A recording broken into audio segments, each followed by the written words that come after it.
toutes et à tous, merci beaucoup de votre présence ce matin.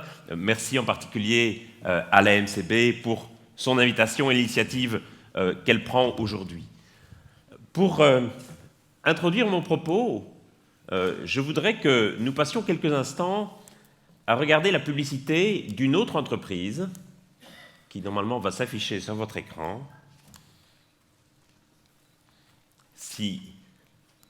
Voilà.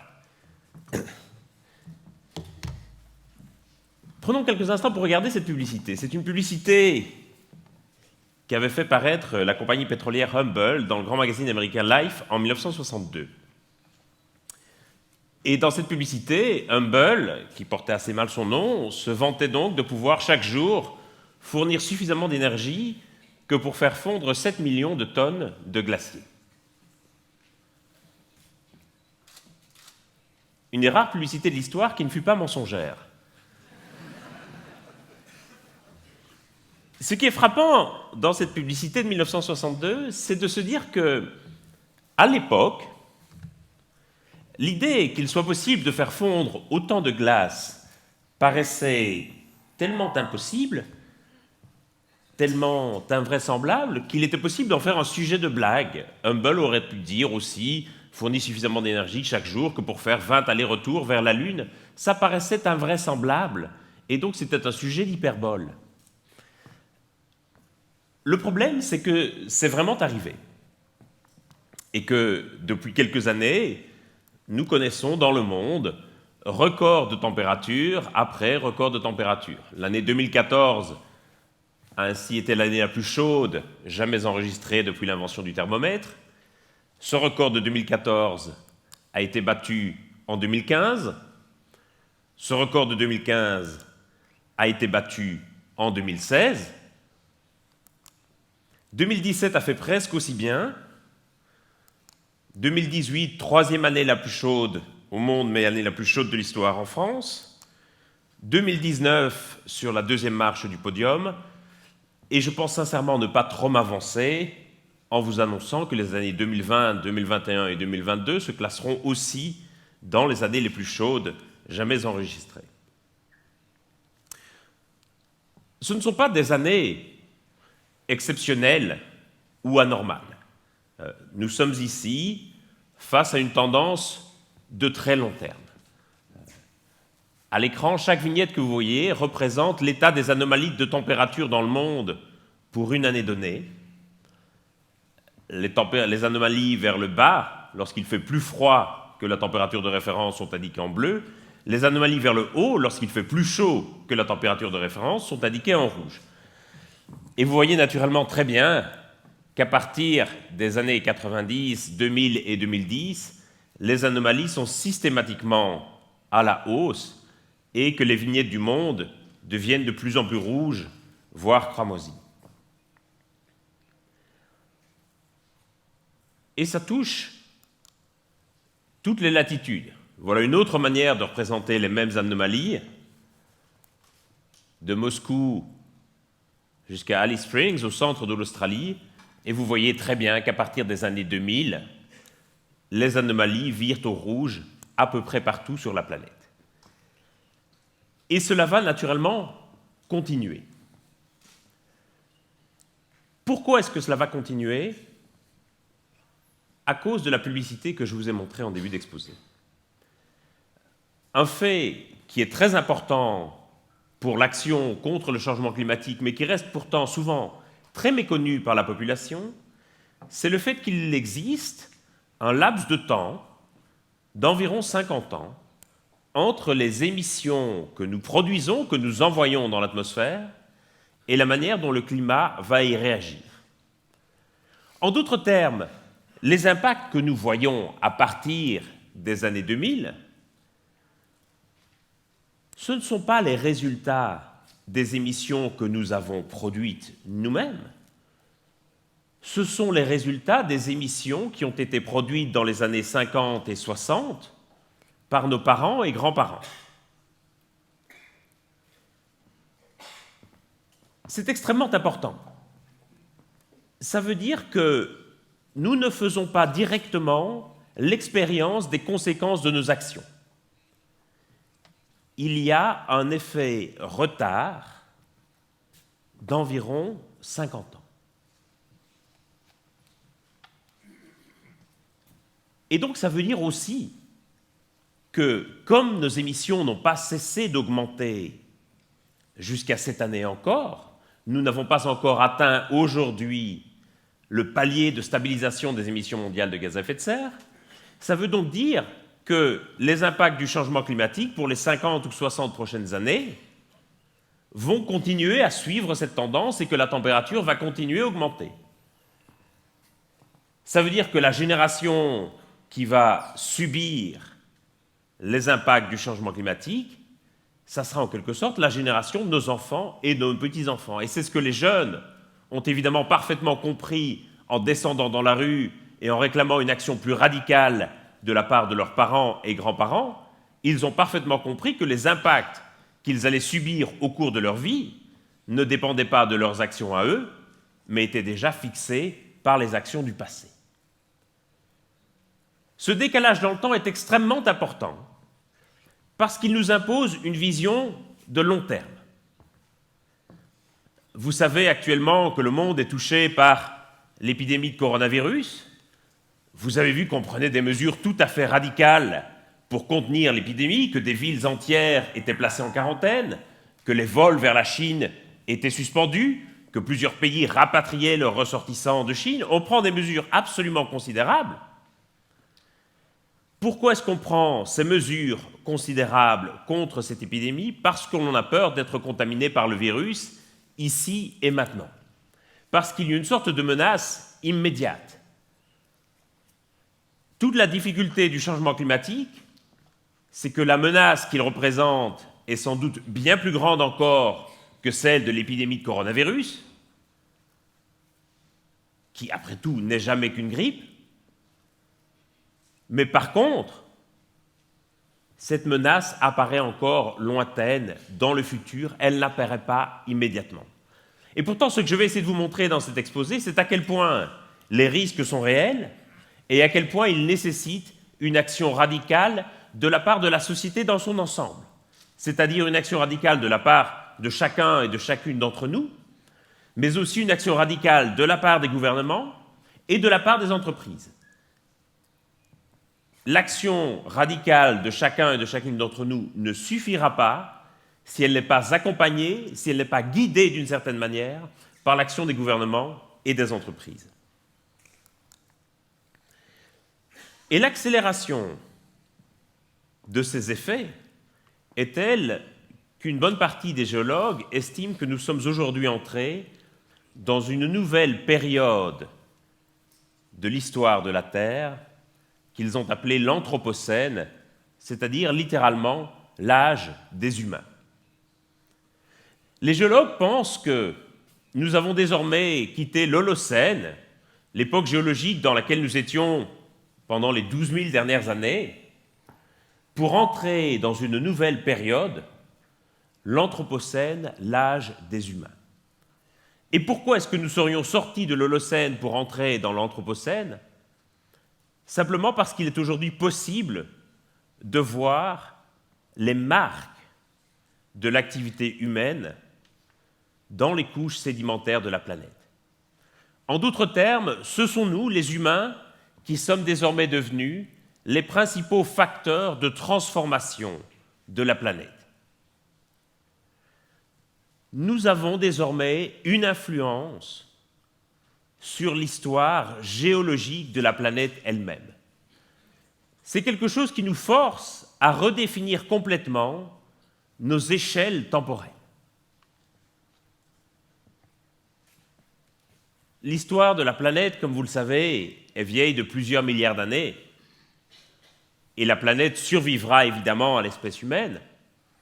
L'espèce humaine, quant à elle, n'est apparue qu'il y a quelques dizaines de milliers d'années. Vous connaissez cette histoire qui dit que si on pouvait résumer l'histoire de la Terre à une journée de 24 heures, l'Homo sapiens apparaîtrait à la 23e heure, 58e minute et 24e seconde ou quelque chose du même acabit. En d'autres termes, notre histoire à nous, l'histoire des humains, ne représente qu'une peccadille dans l'histoire de la Terre. Et jusqu'ici, on avait un peu l'impression que l'histoire de la Terre et l'histoire des hommes et des femmes qui l'habitent couraient dans des couloirs parallèles sans véritablement se rencontrer. Ce que l'Anthropocène nous indique, c'est ce point de collision entre l'histoire de la Terre et l'histoire des humains, et donc la nécessité de penser ensemble l'histoire de la Terre avec notre histoire. En d'autres termes, de penser ensemble la Terre, l'astre céleste sur lequel nous habitons, avec le monde, l'organisation politique et sociale de la Terre. C'est un défi considérable, parce que jusqu'ici, nous avons toujours séparé les deux, et même en termes d'échelle de temps, ça reste quelque chose que certains d'entre nous n'ont pas encore parfaitement compris. Regardez quelques-uns des messages échangés à l'occasion du Nouvel An de cette année.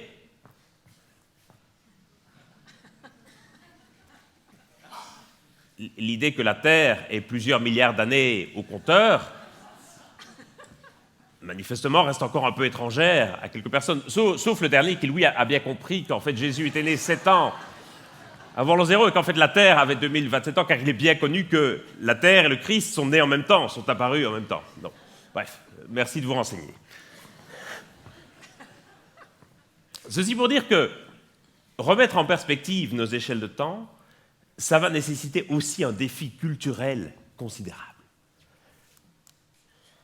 Qu'est-ce que ça veut dire pour l'océan Indien et qu'est-ce que ça veut dire pour Maurice? Eh bien, ça veut dire naturellement des élévations de température qui vont être plus ou moins importantes selon les scénarios, en d'autres termes, selon que nous parviendrons ou pas à respecter les objectifs de l'accord de Paris.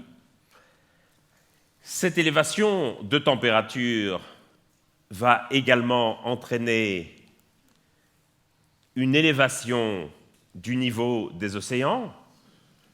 Cette élévation du niveau des océans, elle va être provoquée à la fois par l'augmentation de la température des océans, et donc par un phénomène de dilatation thermique. Lorsque l'eau est plus chaude, elle occupe davantage d'espace, mais également par un phénomène de fonte des glaciers de montagne et des calottes polaires. En d'autres termes, la glace qui se trouvait sur Terre et qui, en se réchauffant, va fondre et va se déverser dans la mer et ajouter des quantités d'eau supplémentaires aux mers et aux océans.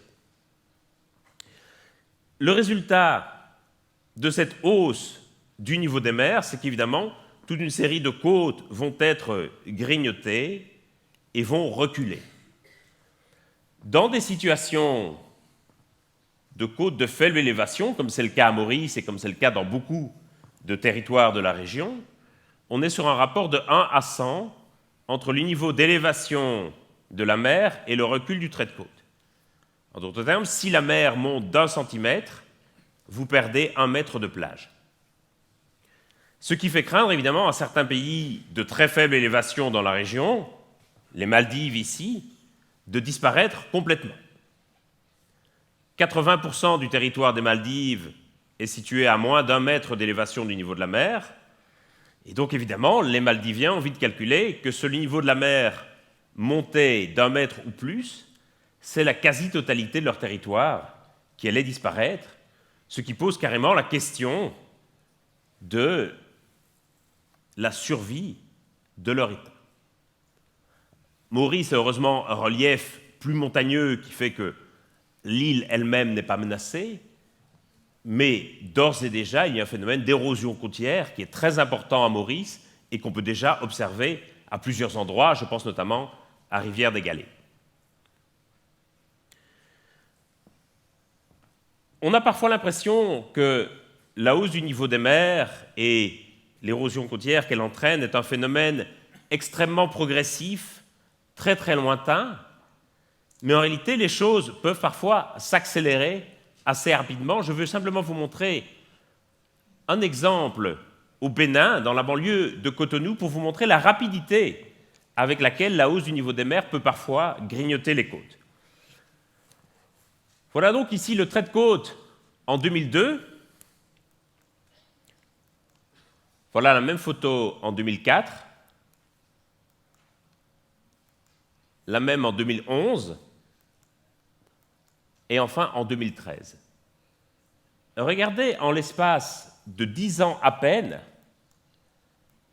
la quantité de territoire qui a été perdue par cette région, et donc les quartiers entiers qui ont été détruits par la hausse du niveau de la mer, sans compter bien entendu ceux que les autorités ont déjà rasés et déménagés en prévision de la hausse future du niveau de la mer. On est donc déjà face à un phénomène qui produit des conséquences importantes et qui nécessite des stratégies d'adaptation tout à fait conséquentes, a fortiori dans un pays comme Maurice, dont l'économie repose largement sur le tourisme de plage.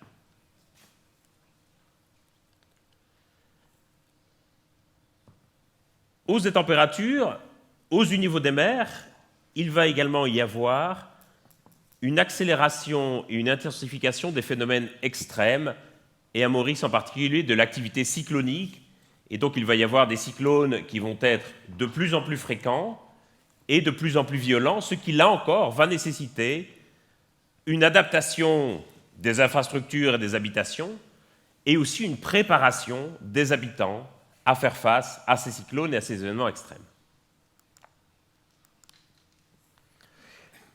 Et puis au-delà de ces modifications de l'environnement qui vont être amenées par le changement climatique, il y a toute une série de conséquences géopolitiques mondiales qui vont aussi toucher Maurice et l'ensemble des pays.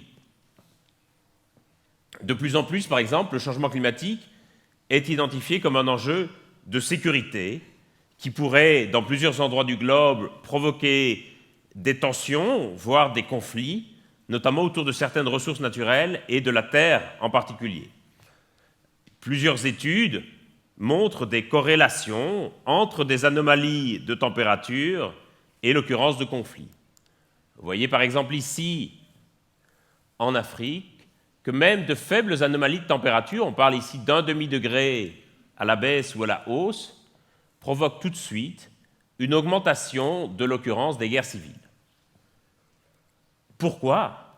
Simplement parce qu'en Afrique subsaharienne, la moitié des ménages environ dépendent de l'agriculture de subsistance comme principale source de revenus, que l'agriculture de subsistance est un type d'agriculture extraordinairement vulnérable à toute variation de la température ou de la pluviométrie, ce qui veut dire que tout changement de température ou de précipitation a des conséquences immédiates sur les revenus dont disposent les ménages et que donc beaucoup vont devoir aller chercher d'autres terres et potentiellement rentrer en compétition ou en conflit avec les occupants de ces autres terres. Mais ces risques liés à la sécurité ne sont pas uniquement des risques pour les pays du Sud. Dans les pays du Nord aussi, on constate une corrélation entre les variations de température et la violence. Cette statistique, par exemple, est tout à fait étonnante, qui montre que les statistiques de criminalité du FBI aux États-Unis sont corrélées aux anomalies de température. Pour le dire un peu brutalement, aux États-Unis, plus il fait chaud, plus on se tue. Alors, il y a évidemment, corrélation ne veut pas dire causalité, il y a évidemment une explication sociologique à cela, le fait que lorsqu'il fait plus chaud, les gens passent davantage de temps à l'extérieur, et donc multiplient les interactions sociales, et lorsque ces interactions sociales se passent mal, étant donné la très grande quantité d'armes à feu en circulation aux États-Unis, parfois ça se passe très très mal. Ceci pour dire qu'un monde plus chaud, quelles que soient les explications sociologiques dans divers endroits du monde, un monde plus chaud sera aussi un monde plus violent. Pour certains pays, le changement climatique et la hausse du niveau des mers est tout simplement un enjeu de survie. J'ai parlé du cas des Maldives dans la région, c'est aussi le cas de nombreux pays et territoires dans l'océan Pacifique Sud, Tuvalu, Kiribati, les îles Marshall. Au total, c'est une petite dizaine d'États souverains et indépendants qui risquent d'être submergés complètement par la hausse du niveau des mers. Ce qui pose une nouvelle question dans le droit international, que devient un État si son territoire vient à disparaître ? Que veut encore dire la souveraineté nationale si votre sol se dérobe sous vos pieds littéralement à cause d'actions d'autres pays à l'autre bout du monde sur lesquels vous n'avez guère de prise. C'est quelque chose, au-delà de la situation de ces petits États insulaires, qui nous force à redéfinir notre rapport au territoire et le territoire comme fondement de l'État et de la souveraineté. C'est aussi, évidemment, vous le savez, un enjeu considérable pour les migrations. On parle de plus en plus de réfugiés climatiques, et la réalité, je vous montre ici les chiffres de 2018, ceux de 2019 ne sont pas encore disponibles. En 2018, 28 millions de personnes ont été forcées de quitter leur domicile dans le monde. Sur ces 28 millions de personnes, 10,8 ont été forcées à l'exil à cause de conflits et de violences. Et 17,2 ont été forcés à l'exil à cause de catastrophes naturelles, et 16,1 millions d'entre eux l'ont été à cause de catastrophes liées aux conditions hydroclimatiques, c'est-à-dire aux tempêtes, aux inondations, aux sécheresses, aux cyclones, aux feux de forêt. Aujourd'hui, les dégradations de l'environnement, qu'il s'agisse de catastrophes brutales ou de dégradations plus lentes, sont devenues le principal facteur de migration et de déplacement de populations dans le monde. Et vous savez à quel point cette question des migrations est une préoccupation pour les gouvernements et pour les populations. Ceci veut dire qu'il ne sera pas possible au XXIe siècle de gérer les migrations dans le monde si l'on ne gère pas aussi la question du changement climatique, parce que la question des migrations va être de plus en plus liée à la question du climat. Que faire face à cela? On l'a dit dans les deux interventions qui m'ont précédé, pour le moment, nous ne sommes pas sur la bonne trajectoire.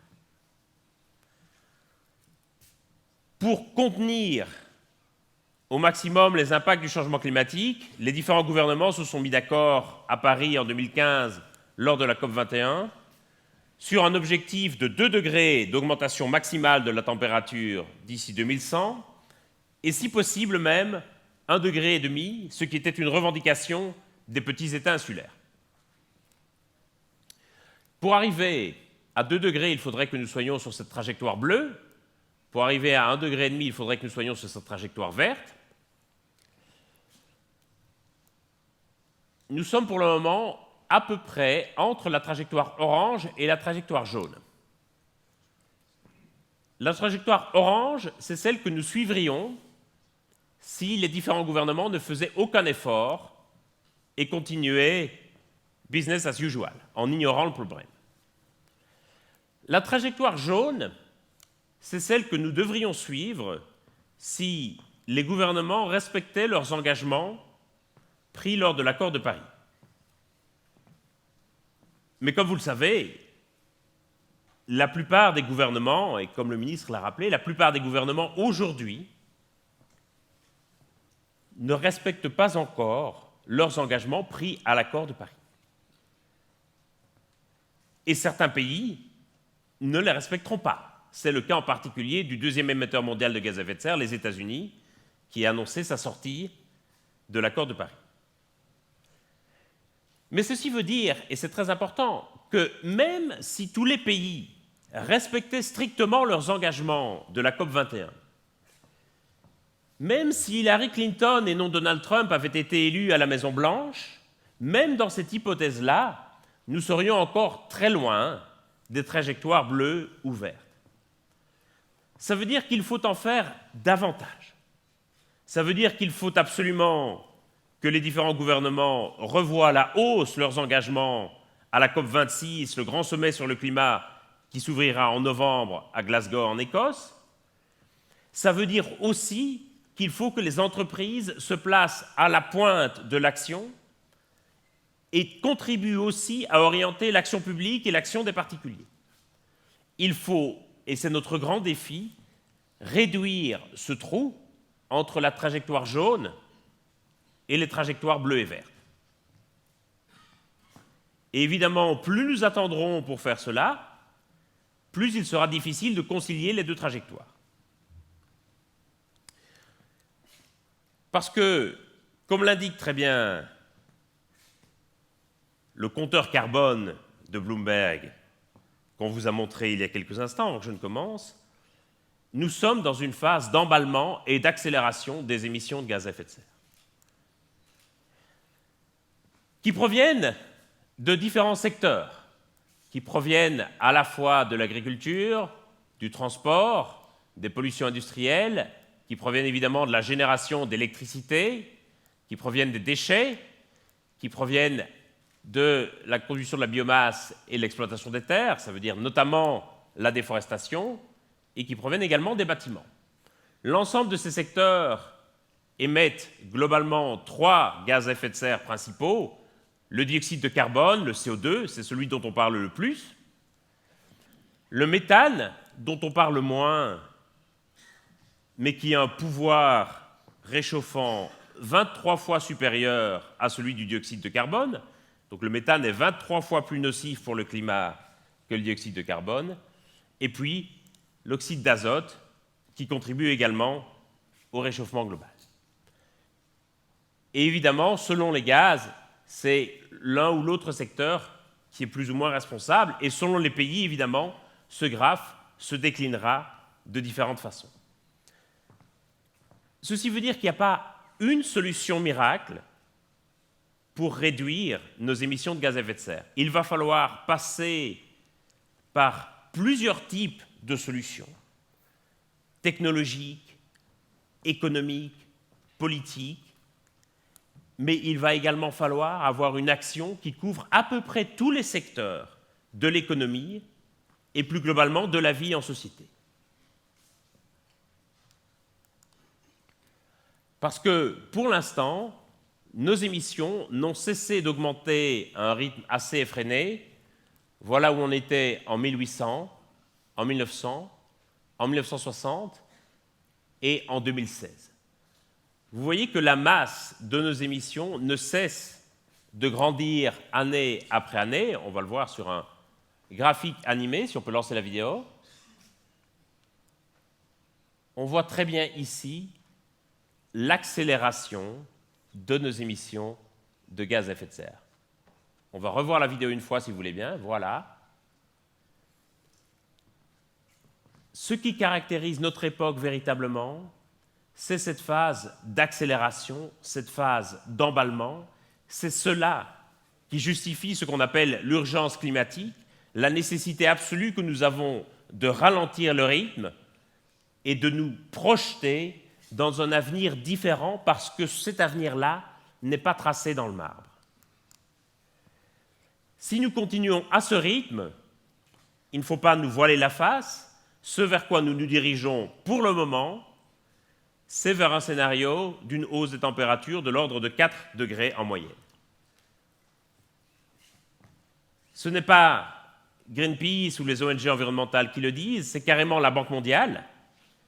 En d'autres termes, aujourd'hui, les plus grandes instances de régulation de l'économie et de la finance mettent en garde pour dire attention, nous nous dirigeons tout droit vers le mur des 4 degrés. Et la différence entre 2 degrés et 4 degrés, ce n'est pas seulement que les impacts du changement climatique dont j'ai parlé allaient être aggravés et exacerbés, ce sera évidemment le cas, mais c'est aussi que nous allons changer de dimension si nous passons à 4 degrés sur 2 curseurs au moins. Le premier curseur, c'est l'habitabilité du monde. 4 degrés, c'est une moyenne. Ça veut dire que, selon les endroits du monde, il va y avoir des variations de température de l'ordre de 7, 8, 9 ou 10 degrés Celsius. Ça veut dire, pour dire les choses platement, que plusieurs régions du monde vont devenir littéralement inhabitables, soit parce qu'il y fera trop chaud, soit parce qu'elles seront inondées en permanence, soit parce qu'il sera devenu impossible d'y cultiver quoi que ce soit. En d'autres termes, dans cette hypothèse-là, il faudra déménager des millions de personnes parce qu'elles habiteront dans des zones devenues inhabitables. Encore aujourd'hui, à l'heure où nous parlons, dans plusieurs villes et villages d'Australie, la température dépasse les 48 degrés Celsius. L'année dernière, le gouvernement indonésien a annoncé le déplacement de la capitale Jakarta de l'île de Java vers l'île de Bornéo parce qu'ils ont fait le compte et calculé qu'à l'avenir, Jakarta serait inondée en permanence et qu'il fallait donc prendre les devants et déménager la population. On a peine à imaginer aujourd'hui, en l'état actuel des négociations internationales, notamment sur les migrations, comment on pourrait envisager ce déménagement de plusieurs millions de personnes. L'autre curseur qui changerait de dimension, ce sont les seuils de rupture, ou les tipping points en anglais. Une des raisons pour laquelle on a choisi 2 degrés comme objectif à l'accord de Paris, c'est parce qu'en dessous de 2 degrés, les scientifiques pouvaient garantir que nous n'atteindrions pas ces seuils de rupture. Pour comprendre ce que c'est qu'un seuil de rupture, imaginez que vous poussiez un énorme rocher devant vous en gravissant le flanc d'une colline. Vous savez parfaitement que plus vous allez marcher, plus vous allez vous rapprocher du sommet. Vous savez qu'une fois que vous aurez atteint ce sommet, le rocher dévalera l'autre flanc de la colline sans que vous puissiez faire quoi que ce soit pour le rattraper. Mais vous ne savez pas quand vous allez atteindre le sommet, puisque le rocher vous obstrue la vue. Mais vous savez que forcément, plus vous grimpez, plus vous vous rapprochez du sommet. Eh bien, les seuils de rupture climatique, c'est cela. Ce sont des moments où le climat va basculer brutalement et irréversiblement d'un état vers un autre, sans qu'on puisse faire quoi que ce soit pour contrôler la situation et pour rattraper les choses. Et aujourd'hui, un des seuils de rupture qui tracasse beaucoup les climatologues, c'est la possibilité que la totalité des glaces du Groenland ne fondent. Dans ce cas-là, on ne serait plus sur une élévation de la température de l'ordre d'1 mètre ou 1,5 mètre, on serait sur une élévation du niveau des mers, on serait sur une élévation du niveau des mers de 6 mètres environ. Ça veut dire évidemment que des pays comme l'Indonésie ou les Philippines seraient dans de très très grosses difficultés, que plusieurs morceaux du territoire des Pays-Bas ou du Danemark seraient sous l'eau, ainsi que les propriétés de Donald Trump en Floride.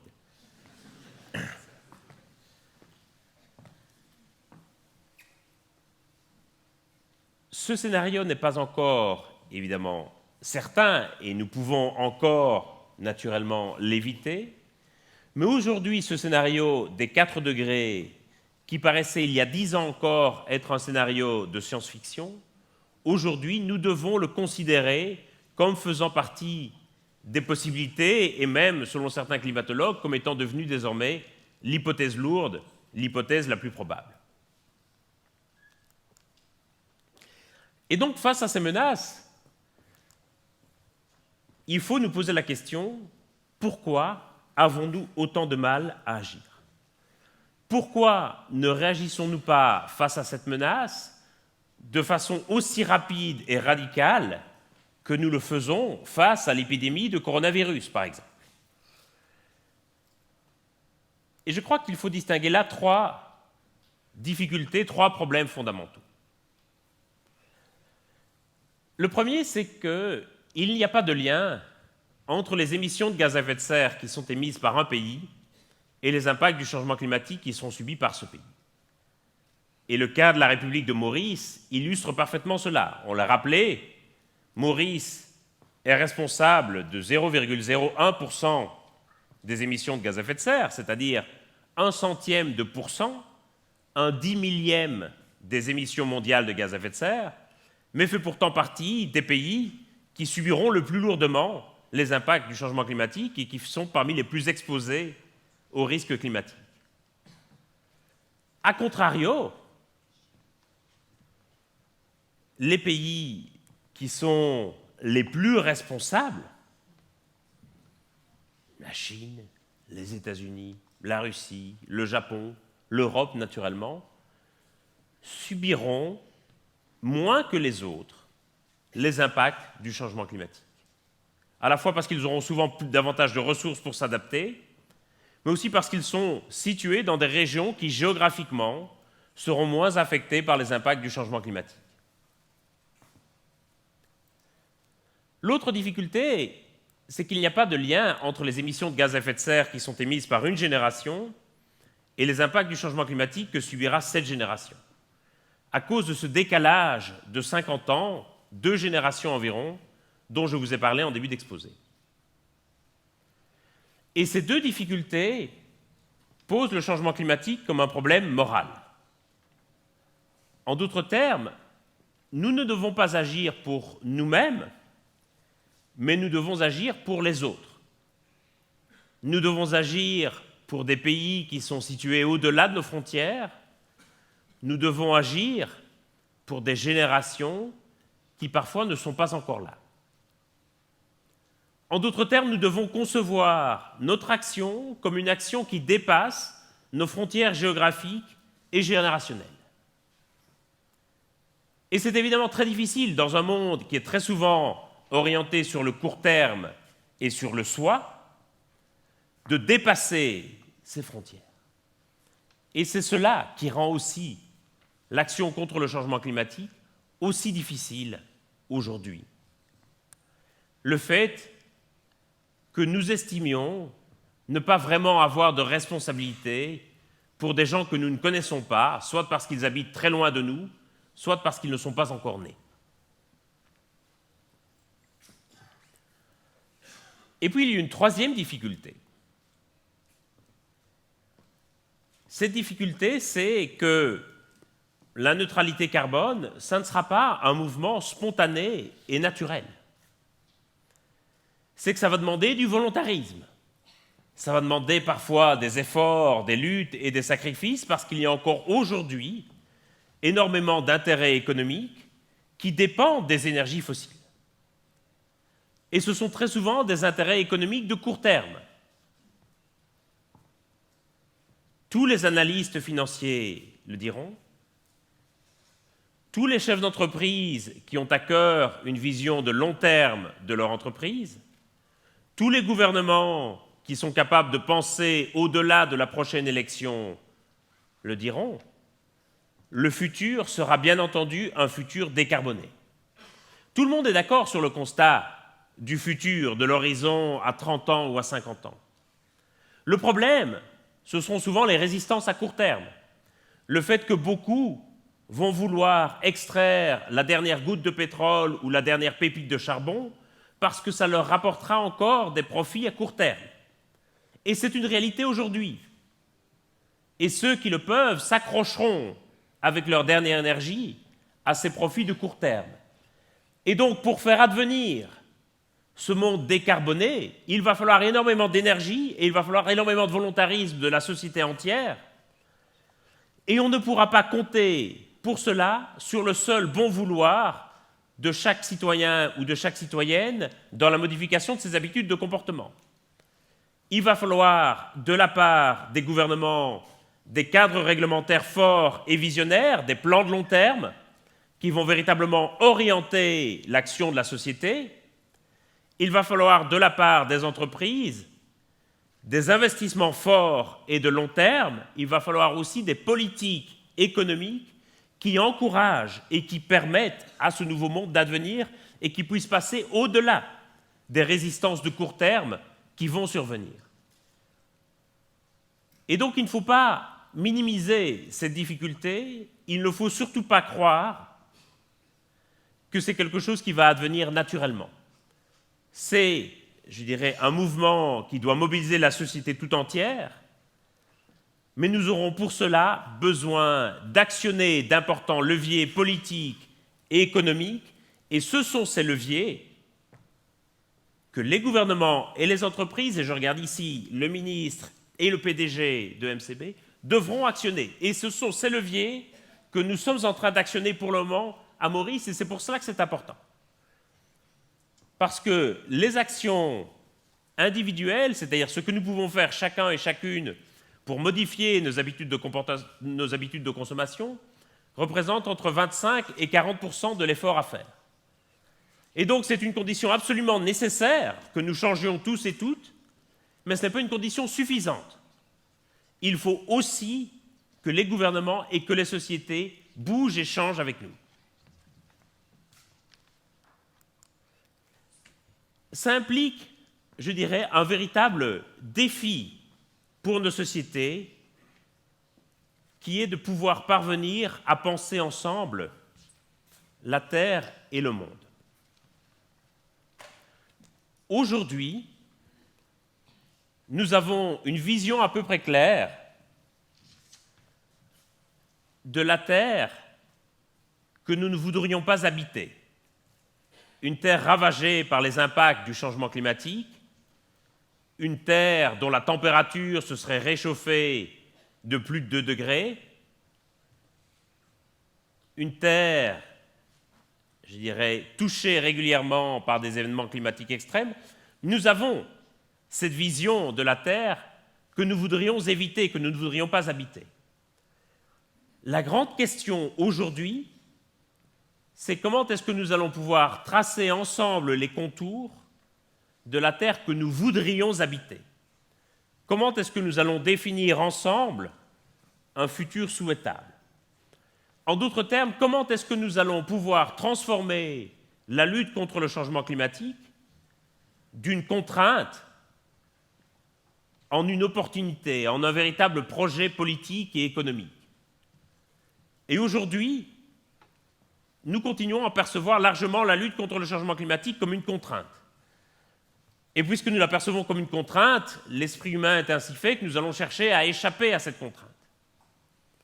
Et aujourd'hui, le grand défi de nos sociétés au XXIe siècle, c'est de définir ce projet politique et économique qui nous emmènera vers la Terre que nous souhaiterions habiter dans le futur, que nous souhaiterions léguer à nos enfants et petits-enfants. Et vraiment, c'est un défi considérable.